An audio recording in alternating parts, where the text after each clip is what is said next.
الو، مساء الخير، عايز احجز في فندق HSBC. ايه؟ طب ان ايه؟ طب روك ستار مش موجود؟ حاجات محدش هيقولك عليها في الريل استيت.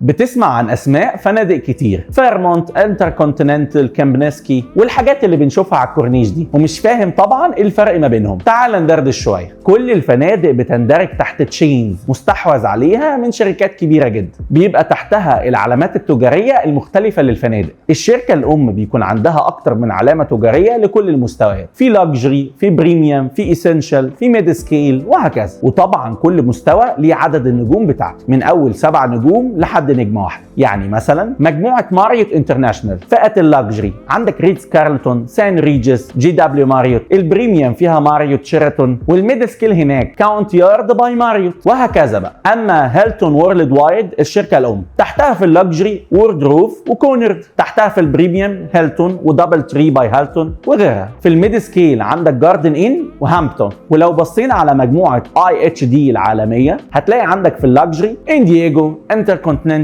في البريميوم عندك كراون بلازا وفوكو. في الميد سكيل هوليداي ان وهوليداي اكسبرس. مجموعه اكور العالميه. في اللاكجري فيها فيرمونت وريكسوس. في البريميوم فيها سواس اوتيل وموزامبيك. في الميد سكيل فيها نوفوتيل وهكذا. وطبعا زي ما قلنا كل فئه ليها عدد النجوم بتاعتها وكواليتي الخدمات اللي بتقدمها. طب انا يا عم مصطفى اشتري في انهي شركه وفي انهي تشين؟ الاهم من ان انا بشتري مع انهي تشين ان يكون في تعاقد مباشر ما بين المطور اللي بيطور المشروع هنا في مصر وما بين الفندق ايا كان في انهي مستوى، مش مجرد مذكره تفاهم، عشان تضمن ان الفندق ده فعلا في المستقبل هيشغل المشروع ده. ولو عاوز تشتري وحده فندقيه كلمني وهقول لك احسن الاوبشن الموجوده قدامك. مصطفى سمير، ريل استيت ايجنت.